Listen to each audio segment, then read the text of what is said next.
Part 3. Well, y'all, Dee done got the white tub back in it. It began to look like a washer, barely, slowly but surely.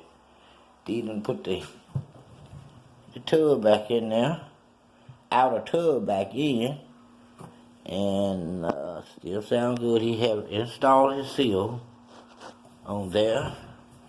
So now he's cleaning up for the inner tub pieces. Whole transmission in there. Let's see how he coming out here. Let's see what he doing. Boy, I tell y'all, it's been a job. This part 3. It's gonna be another short version. It's coming pretty clean, D. They're cleaning up. Oh, he out here cleaning on the inside tub house. Oh boy, working. Oh man, you got it coming on pretty good, ain't it? It's messed up, ain't it? Full of soap and stuff. Okay, y'all. See you later.